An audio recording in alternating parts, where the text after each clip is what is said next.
Do I really want to buy that new drum kit they just put out?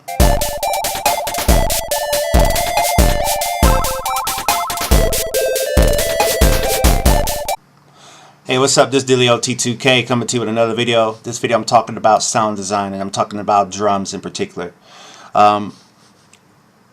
There's a lot of drum kits that like Native Instruments put out for Machine. There's a lot of libraries out there. A lot of libraries I got my hands on and helped me. But then I have to think about how many other hundreds of thousands of people have bought this kit. You know, and if they got it, they're going to be using the sounds off of this kit, and I'm going to be using the sounds off of this kit. And it's like, dang, how do you differentiate yourself from other producers who are using these same kits that are made available to you? And then I go back to what I used to do, or what I currently do all the time, is that sound design. You know, there's a lot of libraries made available for us, but no one's trying to tell you how to make these sounds. What makes a kick efficient to hit through the tops, the mids, and the lows, you know? What makes a snare crack the way it's supposed to? What makes a hat crack the way it's supposed to? You know, I was listening to a lot of producers at like a couple beat battles last week. And a lot of great talent out there.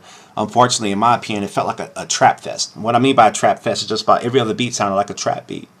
And I don't even know if we're still in the trend of trap, or are we moving on? But I've been kind of really itching to go back into what I originally did, which is different from trap music, and that's going my own direction. And what I've been doing to do that is to design my own drum sounds. Like Justin Myrex, who I saw talked about a video of Machine 2.0, and he's like, "Yeah, I'm Justin. I'm a designer for Native Instruments sound design." I'm like, "That's a cool gig. I like that." And I think I've heard from him before, but I wasn't sure. But you know, I want to think like how he does when it comes to drum sound design, because if I keep counting on sound libraries made available for me, I'm going to sound like everybody else, and then I'll have to tweak them so much to make them sound different. And I understand that it's a lot easier to get drum sounds recognizable. You know, the standard 808 kits, the Waka kit, you know, I mean, there's a lot of kits out there. Y'all know about them. Y'all have seen them. Y'all have heard them. Y'all have heard me use them. But right now, my thinking process is like, well, dang, what's the Dilio sound? Or what has the Dilio sound been that I've kind of put aside to try to make my music or beats more relatable in front of A&Rs and artists and people in front of the beat battles, you know, which in my opinion are subjective. And so I've been just doing drum sound design. I've been using Native Instruments Massive as my synthesis platform. And I've been designing drum sounds that I'm going to use for my beats. And what I'm trying to do is to come up with a sound that sounds like me, you know, or continue using a sound that sounds like me. You know, there's nothing against the beats that are featured in trap music or a lot of hip hop, R&B, pop. But, you know, when you hear Timbaland, you hear Timbaland. You know, when you hear the Neptunes, you hear Neptunes. And those are two of my heaviest influence. I mean, when you hear Swiss Beats, you hear Swiss Beats. When you hear Kanye, you know it's Kanye. You know, when you hear Zaytoven, you know it's Zaytoven. You hear Shawty Red, you hear that. When you hear Little Drummer Boy, you hear that. And I guess my goal moving forward is that when you hear Dilio, you know it's Dilio. You know.